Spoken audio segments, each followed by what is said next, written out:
What's up, everyone? It's day 73 of 75 Hard. I just finished my second workout of the day, my 45-minute outdoor workout. And today I walked around the park with my 40-pound bag for 45 minutes. I went a little over, or almost 2.5 miles. It's a nice day here in Oklahoma. Still staying at this hotel, so I just went to the walking park right next door. It's like mid-70s right now, kind of breeze, little wind blowing. It felt good to be out in the sun. I feel good otherwise. I woke up, work wasn't so bad. I woke up around 11:20 or so. I got ready for the day, and then I went to the local gym and did 20 minutes on the stairs. I switched it up to the stairs today, and then I did a leg workout. After that, I kind of just ate and relaxed for a little over an hour, and then I went outside and did my outdoor cardio, and now I'm basically 20 minutes away from heading to work. It's already that time, that window of time where I wake up and have to be at work is only 5 hours, and part of that I have to drive to work, and it's just the two workouts. You have to basically learn how to manage your time very well whenever you're doing a program like this if you want to succeed on it. And then also by doing it and following the program like that, it gets you to see how much time you're wasting every single day, staring at your phone, doing whatever you're doing, wasting time. And so by doing the program and completing it and actually learning everything that you can from it, by doing it correctly, you're going to realize how much time you waste. You're not going to want to do that anymore. So basically, time management is very crucial whenever you're trying to accomplish something like this, especially if you have, like me, I'm working 12 hours minimum, and that doesn't include driving to and from work and blah, blah, blah. You have to cut into your sleep time. You have to cut into your whatever time you can cut into your lunch break. You're waking up earlier. You're going to bed earlier. You're doing it in between something else. Just if you have to fit something in, and that could be a workout, that could be a phone call, that could be reading, and you don't have to be doing the program. But if it's something that you have a problem with in your life and you don't know how to schedule things and stop, basically most people just sit around and stare at their phones and scroll TikTok. Like, that is what most people do. People will walk from their car at the gas pump, get out of their car from being on their phone, go in to pay, staring at their phone while they're walking, then do everything. Like, everybody's just attached to this phone. Like, whenever you start managing your time better and seeing how much time you've been wasting, whenever you see that, it's almost as repulsive as, remember back in the day whenever cigarettes looked cool, they advertised cigarettes as cool. It was cool to smoke. Remember back, this was before my time even, probably in the 70s or so, I don't know. It was cool. That's how, and now it's like disgusting, right? Nobody really smokes, like everybody vapes, which is also disgusting. But people need to look at the same way cigarettes are now disgusting and they used to be cool. That's how people need to start thinking about people that are staring at their phones all the time. It's disgusting. It needs to be looked at as such. And whenever you walk up to somebody and you're talking to them and they pull out their phone while you're in the middle of telling them something, it needs to be normalized that you slap that straight out of their hands. Tell them, don't you ever pull that out whenever I'm talking to you. I can understand if it's an emergency. Some of these people pull out their phone and start scrolling freaking Facebook while you're talking to them. It happens to me, just constantly, and I cannot stand it because I won't do it. If I'm driving, I'm not going to do it unless it's like an emergency, just because you're supposed to be driving. And if I'm talking to somebody, I had to make it known to Mackenzie, because she would do this. Same thing, just pull out her phone while I'm telling her something. And I said, if you ever do that again, I'm smashing your phone out the window, and you're not going to have another one, because that's completely disrespectful, especially to me. If I've said it, that it's disrespectful, and you're going to do it again, then there's going to be a consequence. I can do that because it's my kid. So obviously, if that's your whatever, you can't just take somebody's stuff and smash it, but I can do that. But since then, she hasn't done it. She's recognized it. And the same thing goes whenever you're walking around staring at your phone. You need to be aware of your surroundings. Most people have no situational awareness. And with everything that's going on right now, you need to be paying attention at least to what cars are driving past you. I mean, people just literally walk into a sign because they're staring at their phone.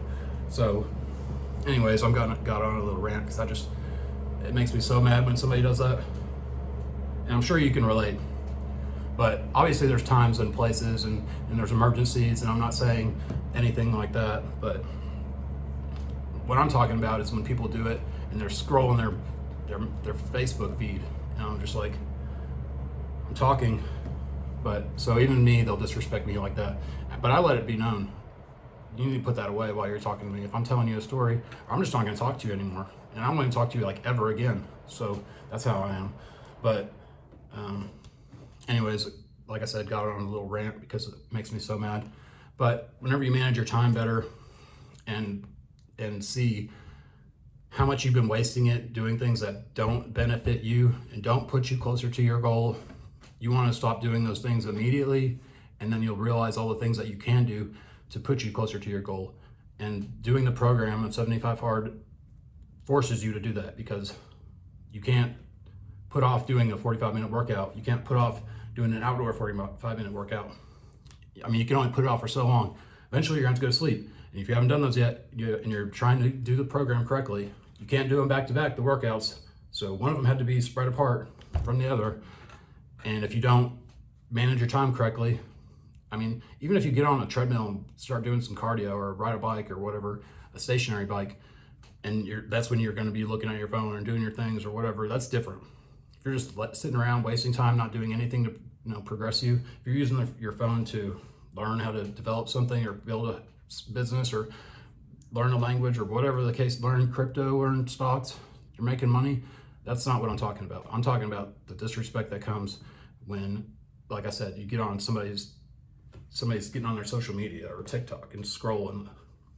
Anyways, you'll see the things that you need to stop doing and the things that you need to start doing, because most people never start, and they never look and recognize that they're just wasting the day.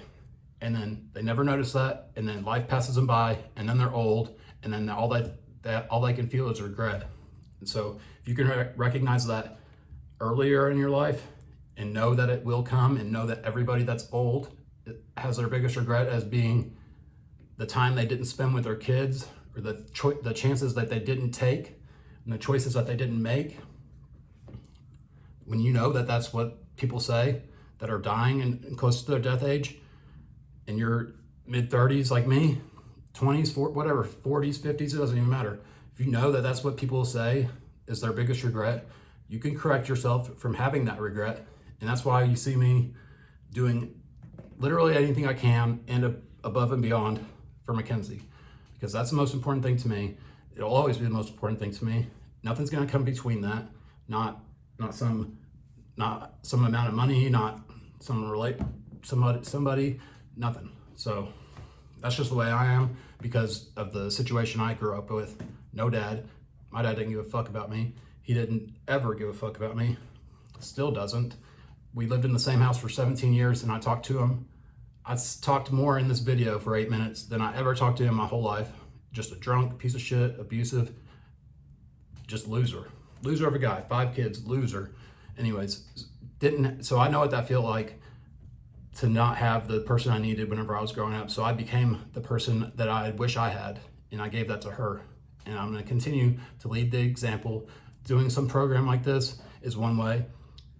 Doing everything that you say you're going to do is another way. Every single time we go on a trip, which we've been on like probably 10 in the last 3 or 4 years, since before the flu, we went on a cruise to the Bahamas. We went to the Virgin Islands. We went to Miami a few times. We went to Vegas. We went to Belize and a cruise to Cozumel, and we're about to go to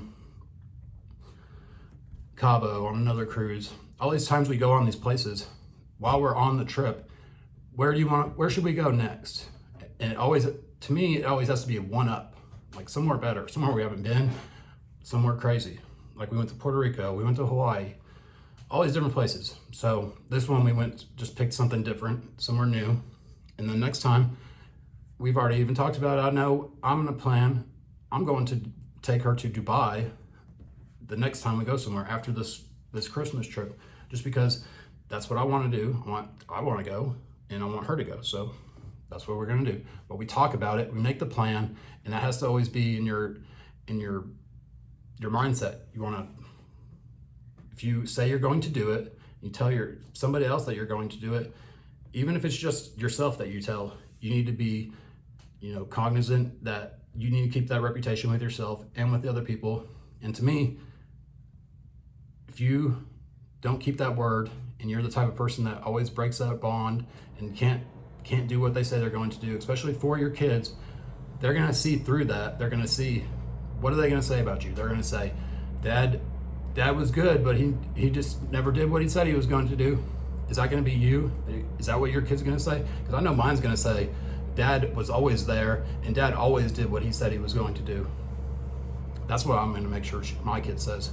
And I'm sure she would say right now if asked. I'm not going to ask her what she would say about me, but I'm sure, I just know, because I make it a point. I even say it. That's why I did that bodybuilding show last year, because I talked about wanting to do it. So for so many years, there was a gap where I spent like 7 years and I didn't do one, but I always talked about it.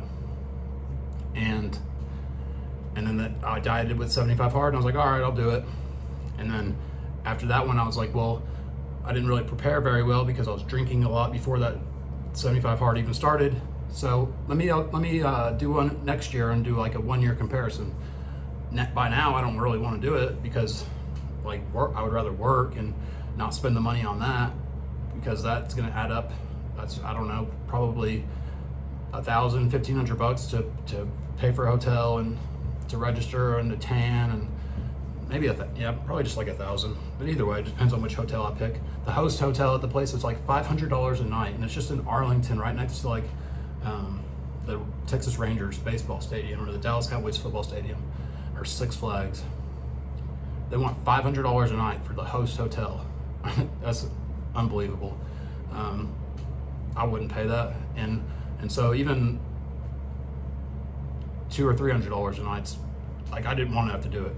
It's just something that it's I don't really like doing something if it's just for me, but since it's something I said I was going to do, that's why I'm keeping my word. And if I said I'd do it on a video that a few hundred people are going to see, then it's even more important to keep my word. Same way I started the program of 75 hard and said I'm going to make a video every day, and now I'm on 73. Pretty sure I can complete that, but either way you look at it, you just need to get to where you are the type of person that always does what they say they're going to do.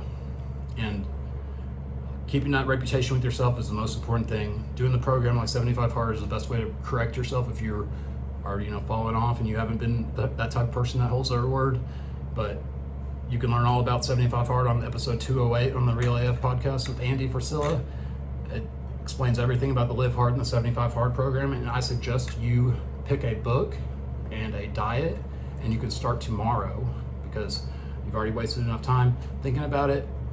There's no more time that you need to put into thinking about it. You just need to act. If you don't know what I'm talking about, go listen to that podcast.